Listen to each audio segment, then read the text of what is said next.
Riley, and I will be reading a book today called The Girl Who Never Made Mistakes.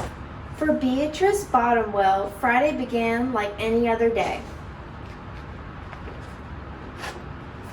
She matched her socks, and of course she put her shoes on their proper feet.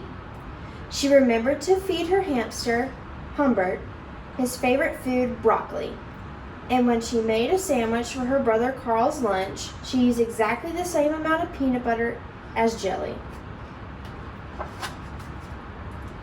When she stepped outside to greet her fans, she didn't forget to say good morning and thank you. She asked if she made her bed, and she had.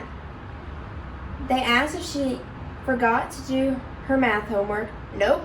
What about tonight's talent show, they asked. I'm ready, said Beatrice with a smile. After all, her juggling act had won 3 years in a row. Most people in town didn't even know Beatrice's name. They just called her the girl who never made mistakes, because for as long as anyone could remember, she never did. Unlike Beatrice, Carl made lots of mistakes. He ate his crowns and drew with his green beans. He danced with his hands and played the piano with his feet. Carl loved to make mistakes. At school, Beatrice was on a cooking team with two of her best friends, Millie and Sarah. To make their giant rhubarb muffins, she needed 4 eggs. Beatrice went to the refrigerator and carefully chose the biggest, eggiest eggs she could find. But on the way back, her legs slipped out from under her. The eggs went flying. Beatrice was about to make her first mistake.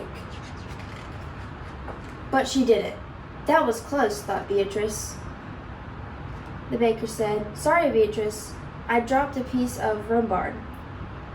Oh, mention it, Millie. For the rest of the school day, Beatrice could not stop thinking about her almost mistake. On her way home from school, Beatrice watched Millie and Sarah ice skating in the park. Come join us, said Millie. It's fun, said Sarah. Beatrice watched them slip and slide on the frozen pond. Millie and Sarah laughed as they wobbled on the ice. No thanks, said Beatrice. At supper, Beatrice barely touched her food. Is everything all right, kiddo? Asked her father. I'm worried I'll mess up tonight, said Beatrice, and everyone will be watching. Worry? You don't make mistakes, he said with a smile. Beatrice tried to smile too. After supper, Beatrice got ready for the talent show. First, she woke up Humbert from his nap. Next, she got the salt shaker from the kitchen. And finally, she filled a balloon with water. The school auditorium was packed. Beatrice felt her stomach jumping around inside her. Beatrice waited for her juggling music to begin. That's her. That's the girl who never makes mistakes, said a woman. Oh, we know she'll be perfect, said a man. When the music started, she tossed Humbert into the air.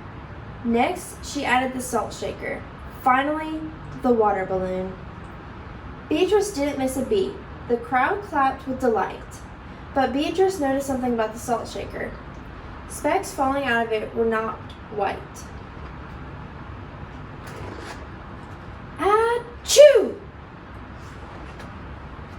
Humbert was so surprised by his sneeze that he grabbed the water balloon with his claws. Kablooey! Humbert, pieces of water balloon, and the pepper rained down on top of Beatrice. For the first time in as long as anyone could remember, Beatrice made a mistake, and it was a big one. The music stopped. Beatrice didn't know what to do. Cry?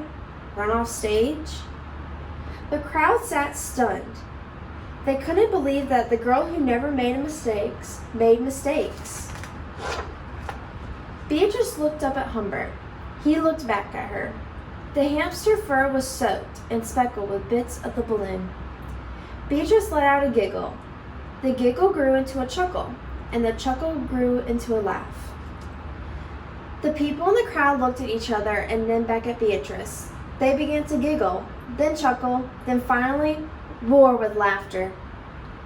Beatrice and the audience laughed until they couldn't remember why they were laughing. That night, Beatrice slept better than she ever had. In the morning, no fans greeted Beatrice. When she got dressed, Beatrice, for no reason at all, put on a polka dot sock on one foot and then a plaid sock on the other.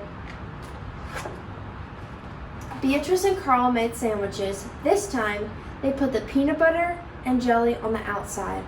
They called it an inside-out PB&J. Lunch was messy and delicious.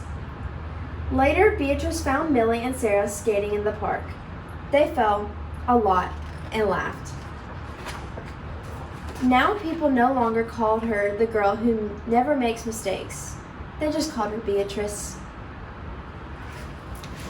The end. Keep reading, Wildcats, and always remember, today a reader, tomorrow a leader. Let's go, Wildcats.